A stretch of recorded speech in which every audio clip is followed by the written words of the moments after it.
Contrapondo a fala do príncipe William, pedindo um cessar-fogo imediato, o mundo acompanhou nas redes sociais um vídeo escabroso da ministra da Igualdade Social e de Empoderamento Feminino de Israel, Mei Golan, dizendo que está orgulhosa das ruínas em Gaza e que, abre aspas, daqui a 80 anos, todos os bebês possam contar aos seus netos o que os judeus fizeram quando suas famílias foram assassinadas, estupradas e sequestradas, fecha aspas. Sobre essa fala absolutamente absurda e também sobre a situação do povo palestino que segue sendo bombardeado e morrendo todos os dias, nós conversamos agora com João Vargens, presidente do Instituto de Cultura Árabe.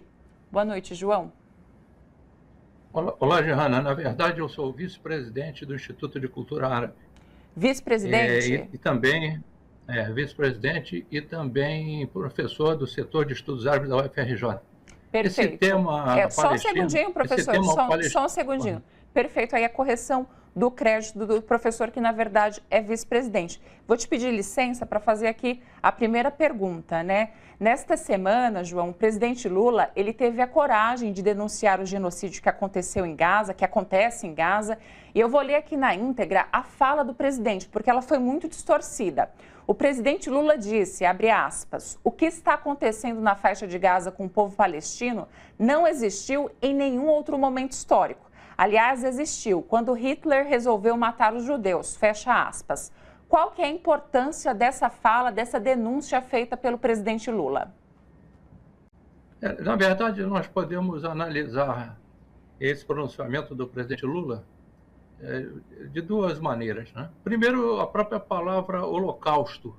Essa palavra é sensível, tornou-se sensível, porque o sentido dela foi apropriado. A língua é um patrimônio coletivo.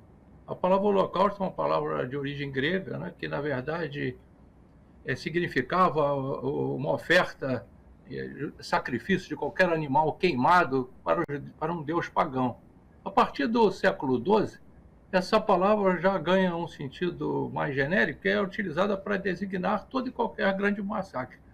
Depois da Segunda Guerra Mundial, ela passou a ser usada especificamente para se referir aos massacres nazistas, não só a judeus, mas também a eslavos, ciganos, homossexuais e deficientes, de um modo geral, né?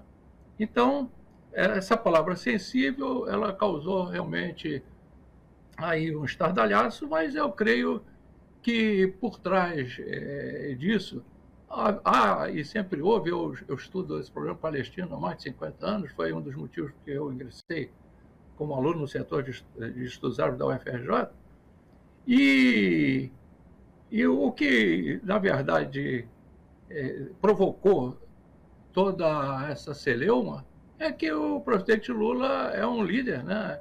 É um líder do terceiro mundo, ou mundo de desenvolvimento, como queira, do hemisfério sul. E eu creio que a intenção dele tenha sido mesmo advertir o mundo que isso não pode continuar, né?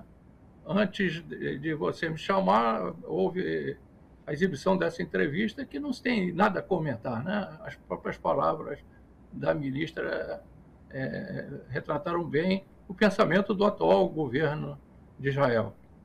Eu tenho a oportunidade de ler noticiários em televisões árabes e realmente a fala do Lula repercutiu muito bem no mundo árabe, né?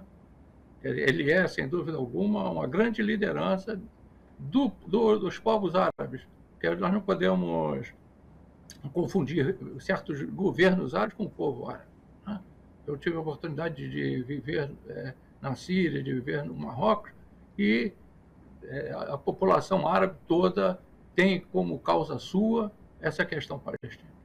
Professor, perfeito. Vou te pedir licença aqui para fazer uma segunda pergunta super importante, que é que existe uma tensão, né, de que Israel possa invadir Rafah no dia 10, né, dia em que tem início o Ramadã, né? Qual que é o perigo que isso representa em termos de vidas perdidas, né? E o que significaria uma vitória do sionismo? Nós podemos trocar essa palavra holocausto e usar a palavra carnificina, né? que realmente, se isso acontecer, será uma coisa lamentável, né? Porque toda a proposta de Israel desde o início dessa retaliação foi expulsar a população de Gaza para o sul, para a fronteira lá com o Egito. Então, as pessoas estão lá imprensadas e é uma coisa realmente inominável, inadjetivável, né, se isso acontecer. E eu acho que a fala do Lula, ela foi uma fala realmente para despertar na opinião pública mundial essa possibilidade que está sendo ventilada pelos próprios dirigentes israelenses. Perfeito, professor. Professor, o Brasil e outros países já tiveram aí propostas de cessar-fogo vetadas pelos Estados Unidos na ONU, né? O que faz a gente se perguntar, né? Qual que pode ser a saída para esse conflito, né? O que a gente pode buscar internacionalmente pela paz, pelo cessar-fogo? Existe alguma saída? Estão havendo diversos movimentos em diversas partes do mundo pleiteando isso. Uma saída, ela terá que ser encontrada.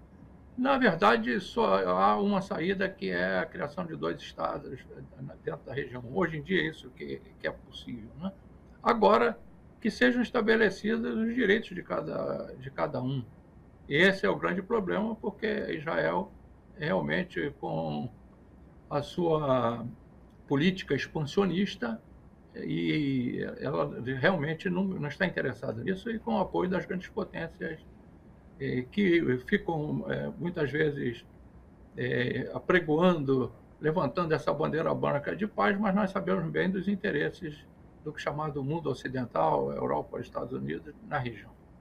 Haja vista que, além da Palestina, outros países foram massacrados, né, recentemente, como a Líbia, o Iraque, com apoio dos norte-americanos e das potências europeias.